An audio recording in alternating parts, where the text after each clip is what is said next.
Tuan-tuan, Masruq Ibn al-Ajda' dia kata dia telah bertemu dengan Abdullah bin Amr dan juga Muawiyah Ibn Abi Sufyan radhiyallahu ta'ala anhum ketika mana datang ke Kufah. Jadi mereka bercerita berkaitan dengan Nabi sallallahu alaihi wasallam. Jadi antara benda yang diceritakan ialah lam yakun fahishan wala mutafahisha. Kemudian mereka berkata baginda Nabi sallallahu alaihi wasallam bersabda, inna min akhyarikum ahsanakum khuluqa. Antara orang yang paling baik dalam kalangan kamu ialah orang yang paling baik akhlaknya. Sebab apa tuan-tuan?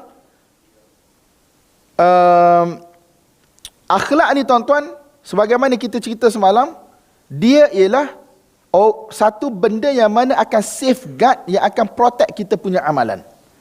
Nampak tak? Tak ada satu benda. Ma min syai'in athqal fil mizan min husnul khuluq. Hadis Nasa'i, Bukhari dan seumpamanya. Tidak ada satu benda pun yang mana lebih berat timbangannya di mizan pada hari kiamat berbanding dengan akhlak yang baik.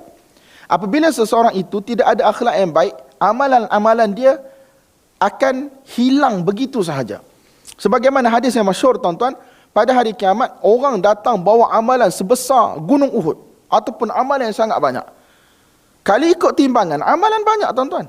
Tetapi sebelum masuk ke syurga, sebelum nak lintas tiang sirat, Allah Ta'ala tanya, siapa yang ada kes dengan lelaki ini? Datang orang ni kata, oh dia ni ambil harta aku, dia ni caci aku, dia pukul aku dan seumpamanya. Jadi pada waktu tersebut tuan-tuan tidak ada qisas kecuali pahala ni lah. Jadi diambil pahala orang yang buat amal, dia datang dengan solat, dia datang dengan puasa, datang dengan zakat dan seumpamanya. Amal yang besar-besar, pahala sebesar gunung Uhud tuan-tuan. Tetapi dia ada masalah. Daraba hadha, dia pukul orang ni, wa syatama hadha, dia maki orang ni, wa akhadha mala hadha, dia ambil harta orang ni. Kemudian dibuat pertukaran. Apabila habis pahala dia tuan-tuan, keburukan-keburukan orang, dosa-dosa orang tu diambil, faturihat alaihi faturiha finnar. Dosa-dosa itu dicampak ke atas diri dia, last sekali dia masuk ke dalam neraka Allah Subhanahu wa taala. Walaupun dia buat amal banyak. Jadi tuan-tuan, husnul khuluq ialah satu benda yang sangat penting untuk safeguard, untuk protect kita punya amalan. Nampak tak tuan-tuan? Orang tu datang dengan solat, datang dengan puasa. Ini amal besar, ni bukan kecil-kecil tuan-tuan. Kita dah letak banyak amal, perangai jahat pula, itu lagi masalah. Nampak tak? Dan disebut dalam hadis, benda yang dibuat apa dia? Daraba hadha, dia pukul orang ni. Syatama hadha, dia caci orang ni. Wa akala mala hadha, dia ambil harta orang ni. Semua ni adalah perbuatan-perbuatan yang mana terhasil daripada akhlak yang buruk. Syarah mudah tuan-tuan, tetapi nak amal bukan satu benda yang mudah. So Nabi kata orang yang paling baik dalam kalangan kamu ialah orang yang paling baik akhlaknya. Sebab tuan-tuan, orang tak nampak pun amalan kita. Orang tak nampak pun amalan kita. Kita puasa ke, kita baca Quran ke, kita solat ke, orang tak nampak. Orang akan nampak apa tuan-tuan? Orang akan nampak kita punya akhlak. Ketika mana ustaz kita syarah hadis Ibnu Umar radhiyallahu ta'ala anhuma, buniyal islamu ala khamsin, syahadati an la ilaha illallah wa anna muhammadar rasulullah wa iqamis salah wa ita'iz zakah wa shaumi ramadan wa hajjil bait man istata' ilaihi sabila. Islam dibina di atas 5 benda, betul tak? Jadi seolah-olah 5 benda tu ialah tiang tu. Jadi Islam tu satu benda yang lain. Faham tak tuan-tuan? Bila kita kata Islam dibina di atas 5 benda, 5 benda tu ialah tiang.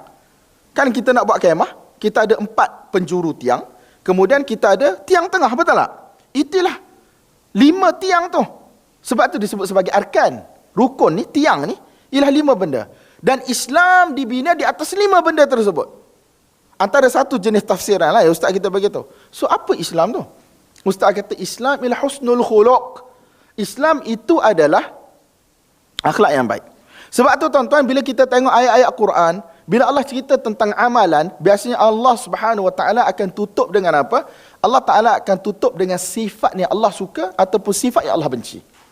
Macam kita kata dalam masalah solat, la'allakum, dalam puasa, la'allakum tattaqun, semoga kamu jadi orang bertakwa. Innallaha yuhibbul muhsinin, innallaha yuhibbul mutawakkilin. Dan seumpamanya lah ayat-ayat yang baik, sifat-sifat yang baik Allah puji, dan sifat-sifat yang buruk Allah SWT keji. Supaya apa tuan-tuan? Nak bagi peringatan kepada kita bahawa maksud daripada amal ialah untuk bina akhlak yang baik, di samping untuk kita bina hubungan dengan Allah Subhanahu Wa Taala. So apa yang akan bagi kesan pada orang kalau kita dikatakan banyak solat dan seumpamanya, tetapi bila kita keluar daripada masjid, perangai kita sangat teruk. Percakapan kita sangat teruk. Kita punya muamalat, janji dengan orang tak tepat janji. Betul tak? Pinjam duit orang tak nak bayar. Dan seumpamanya lah tuan-tuan. Orang tidak akan tengok kita punya amal ibadat. Orang akan tengok kita punya akhlak. Jauhnya orang, dekatnya orang dengan kita ataupun dengan Islam secara umumnya adalah berdasarkan akhlak kita. In general, kebanyakan macam tu tuan-tuan. Hari itu masa saya pergi Sapporo di Jepun, minggu lepas. Lepas sembahyang Jumaat, ada satu orang daripada Portugis, satu orang Portugis, dia datang, dia macam exchange student lah, dalam satu sem di Hokkaido Uni. Dia nak jumpa dengan imam. So, dia nak tanya pasal Islam. Tahu tak apa yang menyebabkan dia tertarik kepada Islam di satu tempat sejak dia berada di Portugal lagi? Dan sebab kata dia berkawan dengan orang-orang Islam. Yang mana dia tengok orang Islam ni tak ada depressed dalam kehidupan, elok perangainya. Jadi dia rasa ketenangan. Nampak tak? Jadi daripada situ dia akan tertanya-tanya, kenapa dia ni boleh jadi happy sangat ni? Cuba tuan-tuan bayang apa yang berlaku di Gaza. Berapa ramai orang masuk Islam disebabkan oleh orang kata tertarik dengan orang kata level keimanan mereka, keyakinan mereka, self conduct mereka dan seumpamanya. Kadang-kadang kita tak perlu cakap dengan mulut banyak tuan-tuan. Tetapi dengan akhlak kita, tindak tanduk kita, tingkah laku kita menyebabkan orang tertarik hati. Wallahu a'lam bissawab. Kata ustaz kita, apabila dakwah dilakukan dengan sungguh-sungguh, akhlak kita jaga dan seumpamanya, Allah boleh jadikan Yahudi sebagai asbab untuk manusia dapat hidayat. Satu orang Yahudi, anak dia Yahudi juga.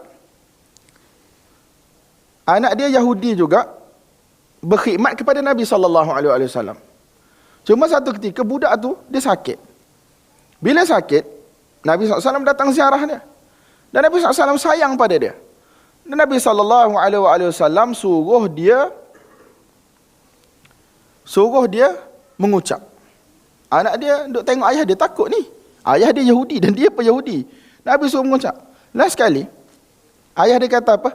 Ati' Abul Qasim. Taatilah ayah kepada Al-Qasim. Itu Nabi Muhammad SAW. Ustaz kita kata, apabila dakwah dibuat dengan sempurna, dengan akhlaknya, dengan kesungguhannya, dengan doanya dan seumpamanya, Allah Subhanahu Wa Taala boleh jadikan Yahudi sebagai sumber hidayat untuk orang lain. Walaupun ayah dia tak masuk Islam dalam riwayat yang saya baca tu. Nampak tak?